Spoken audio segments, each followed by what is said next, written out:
Halo teman-teman, saya Azka. Pada kesempatan video kali ini, saya akan membahas sesuatu yang begitu banyak dikaji dalam kajian ilmu sosial, dan entah disadari atau tidak, mempengaruhi kehidupan kita saat ini. Teman-teman, saat ini perkembangan teknologi telah membuat kehidupan kita semakin mudah dan cepat. Kita bisa menikmati informasi dari berbagai negara hanya dalam hitungan detik.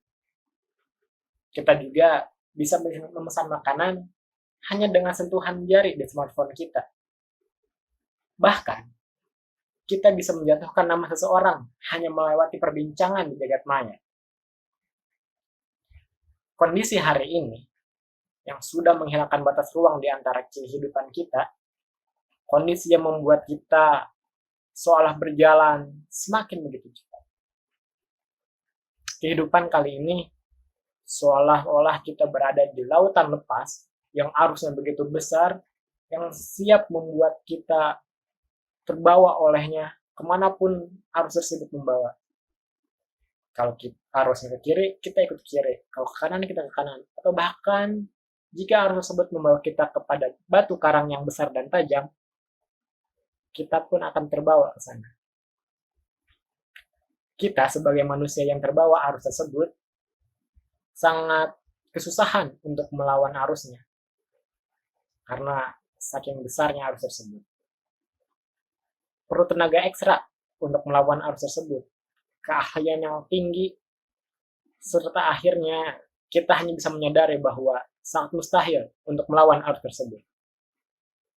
Arus yang sangat besar tersebut, fenomena yang mengglobal tersebut, yang menekan kehidupan kita hari ini, disadari atau tidak, dikenal dengan sebutan globalisasi.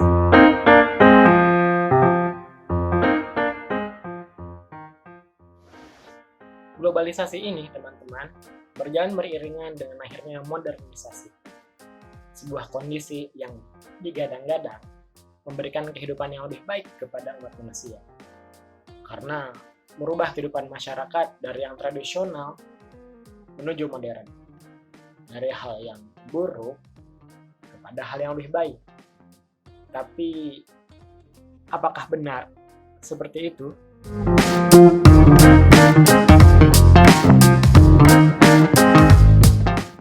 Untuk memahami proses globalisasi ini, di video kali ini kita akan membahas tentang apa itu globalisasi, dan kemudian munculnya globalisasi sebagai perwujudan dari globalisasi juga sebetulnya, kemudian hadirnya pro dan kontra terhadap munculnya istilah globalisasi, dampak yang ditimbulkan dari globalisasi, serta perkembangan kapitalisme global sebagai wujud nyata dari proses globalisasi yang sedang terjadi. Dan terakhir, kita akan berefleksi untuk akhirnya menyadari apa yang harus kita lakukan di tengah arus globalisasi yang sangat besar ini.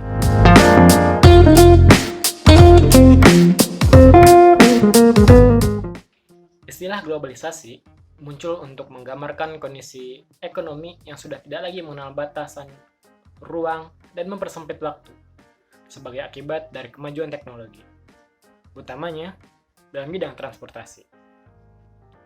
George Reiser, salah seorang sosiolog dari Amerika Serikat, dalam bukunya Basic Text to Globalization, mengartikan globalisasi sebagai sebuah proses transplanetari yang melibatkan likuiditas dan pertumbuhan multiarah dari pergerakan manusia, benda-benda, tempat-tempat, dan informasi, serta struktur yang mereka temui dan ciptakan sebagai penghalang atau justru mempercepat arus tersebut.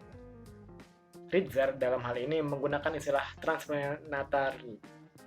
transplanetari, sebuah istilah yang menggambarkan bagaimana sudah ada transplanetari, yaitu planet yang begitu luas, yang tidak lagi bisa dijangkau hanya dengan batas-batas ruang dan geografis, yang melibatkan likuiditas dan pertumbuhan multiarah dari pergerakan manusia. Reiser juga menekankan pada likuiditas dan pertumbuhan multiarah dari pergerakan manusia, benda-benda, tempat-tempat, dan informasi, yang artinya kehidupan di globalisasi ini menurut Reiser sudah begitu cair, sudah begitu liquid yang akhirnya mengintegrasikan kehidupan masyarakat global saat ini. Sebuah pembahasan yang menarik dari Zizder sebetulnya. Hampir senada, Anthony Giddens mengartikan globalisasi sebagai individu, kelompok masyarakat, dan negara yang interdependen. Interdependen, istilah yang begitu menarik sebagai antitesis dari independen. Sebuah penggambaran bagaimana akhirnya globalisasi ini telah menciptakan individu, kelompok masyarakat, dan negara yang tidak bisa lagi hidup masing-masing dan tidak lagi hidup sendiri. Ritler dan Giddens memiliki ketertarikan untuk membahas globalisasi ini karena yang dampaknya begitu terlihat dalam kehidupan masyarakat, terutama di negaranya masing-masing. Giddens di Inggris dan Ritler di Amerika. Bersamaan dengan globalisasi, sebagai upaya untuk membuat masyarakat dunia bisa menerima produk dari negara lain atau dari luar daerahnya, barang dagangan tersebut akhirnya dikemas sedemikian rupa agar bisa diterima dengan masyarakat lokal. Barang yang akhirnya bisa diterima oleh target pasarnya, akhirnya para pengusaha itu melakukan berbagai cara dan berbagai upaya untuk mengemas produknya menjadi lebih nyaman dan familiar di kalangan masyarakat lokal. Upaya tersebut akhirnya dikenal dengan istilah globalisasi.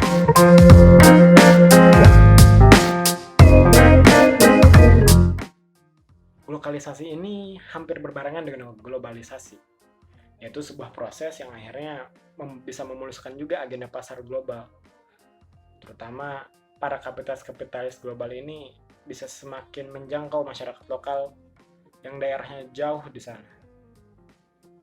Sebagai contoh, menu nasi di KFC itu mungkin tidak ditemukan di belahan dunia Amerika Utara karena itu bukan menjadi makanan pokok mereka.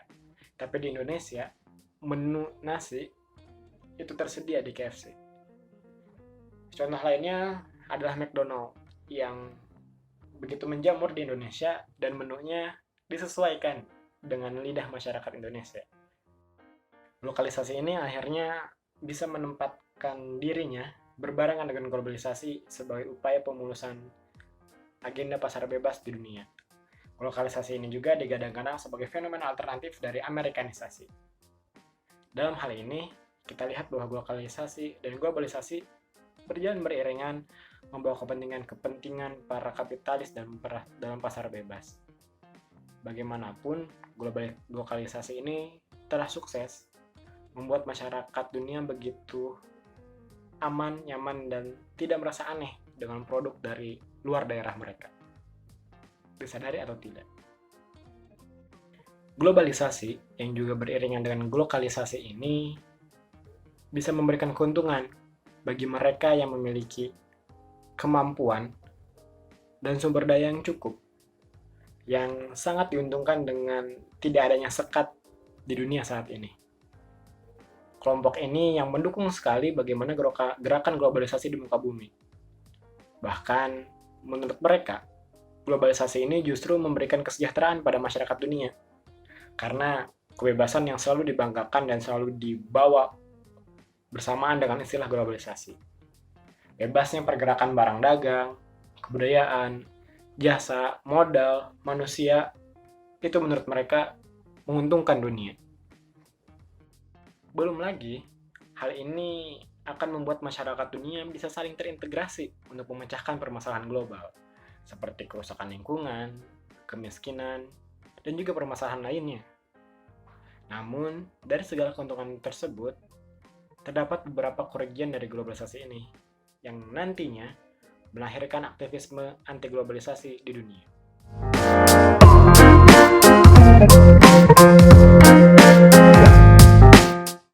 Globalisasi dengan embel-embel kapitalisme yang dibawanya ternyata hanya menguntungkan beberapa pihak saja.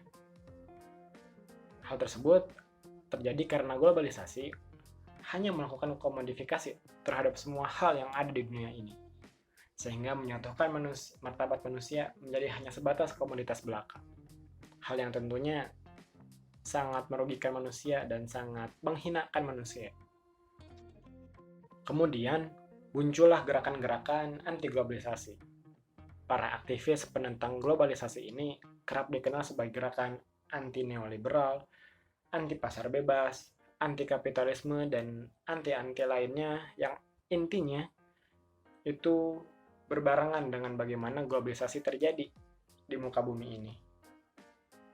Istilah-istilah tersebut sebetulnya lahir dari kekhawatiran dari aktivis anti globalisasi tersebut yang disamaratakan dengan gerakan nasionalis yang ada di Prancis. Gerakan nasionalis di Prancis tersebut memang membawa term yang sama, yaitu anti globalisasi, dan akhirnya terdapat persamaan istilah dalam anti globalisasi ini. Yang padahal aktivis anti globalisasi dengan nasionalis di Prancis ini memiliki gerakan dan visi yang berbeda, dan akhirnya para aktivis anti globalisasi membuat istilah-istilah lain seperti anti neoliberal, anti pasar bebas, dan anti kapitalisme tadi. Namun mereka ini memiliki kesamaan yang sama, yaitu memiliki semangat terhadap anti globalisasi, semangat untuk menciptakan alternatif dari sistem ekonomi yang dibawa oleh globalisasi. Gerakan anti globalisasi ini mungkin bisa kita lihat pada sebuah gerakan yang disebut sebagai The Battles of Seattle yang terjadi di Seattle, Washington pada 30 November tahun 1999. Gerakan demonstrasi tersebut terjadi saat menteri-menteri WTO melakukan konferensi di Washington. Demokrasi tersebut akhirnya sukses menggagalkan konferensi tersebut, dan akhirnya menjadi turning point dari kekecewaan dunia terhadap menyebar luasnya globalisasi. Gerakan demonstrasi pada 30 November 1999 itu akhirnya menjadi tonggak bagaimana masyarakat dunia bisa menggaungkan anti globalisasi tersebut. Momen tersebut akhirnya menjadi aksi yang memunculkan gerakan anti globalisasi lainnya di belahan dunia lain. Sebut saja Gathering Gothenburg pada Juni tahun 2001, G8 Summit di Genoa juga pada 2001, juga terjadi di WTO Changchun di tahun 2003. Munculnya gerakan anti globalisasi ini adalah hasil perwujudan dari rasa ketidakadilan yang melanda dunia akibat munculnya globalisasi. Dampak globalisasi ini begitu besar, teman-teman. Seperti yang sudah kita bahas sebelumnya, globalisasi sebagai kondisi masyarakat dunia yang tanpa batas memiliki kelebihan dan ternyata kekurangan di dalamnya. Globalisasi bisa membuat kita semakin mudah mendapatkan informasi, mempermudah mobilitas kita, bahkan bisa membuat kita mendapatkan barang yang tersedia jauh di sana untuk hanya tersedia di atas meja makan kita. Semuanya menjadi serba cepat, mudah, dan murah. Namun dari segala kebaikan itu, globalisasi juga membawa keburukan. Karena hilangnya batas geografis dari negara lain, itu berarti juga memuluskan agenda kapitalisme global. Agenda pasar bebas yang akhirnya bisa meraup keuntungan sebesar-besarnya dari negara-negara dunia ketiga. Banyak akhirnya kajian-kajian yang menyebutkan bagaimana globalisasi ini membuat negara berkembang justru semakin terpuruk. Dari yang sudah buruk menjadi semakin terpuruk.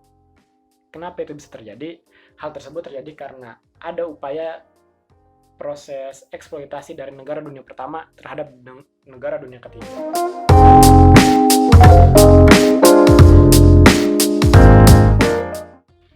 Sebagai penutup, semoga video ini menjadi bahan refleksi bagi diri kita sendiri bagaimana arus globalisasi ini benar-benar nyata menghantui kehidupan kita, membawa kita ke arah yang entah kemana, ke arah yang begitu cepat dan entah bisa melukai kita atau justru membawa kebahagiaan pada kita. Cara terbaik untuk bertahan di arus globalisasi ini akhirnya hanyalah dengan membangun kesadaran bahwa terdapat sistem yang sangat besar yang mampu membuat kita tidak memiliki kebebasan untuk menentukan pilihan hidup. Dan akhirnya dengan kesadaran tersebut, semoga kita bisa memiliki kemampuan dan kekuatan untuk tidak rugi-rugi amat di tengah arus globalisasi ini. Dengan kesadaran tersebut, akhirnya semoga kita bisa menjadi bijak untuk akhirnya terus berenang dan mencari bantuan agar kita setidaknya bisa hidup nyaman dan aman. Namun, sebagai ranah yang semakin besar, juga kita bisa melakukan sesuatu seperti semestinya, yaitu dengan menantang struktur yang semakin besar, sistem yang besar ini, dengan mencari alternatif-alternatif seperti yang dilakukan oleh para aktivis anti globalisasi tadi.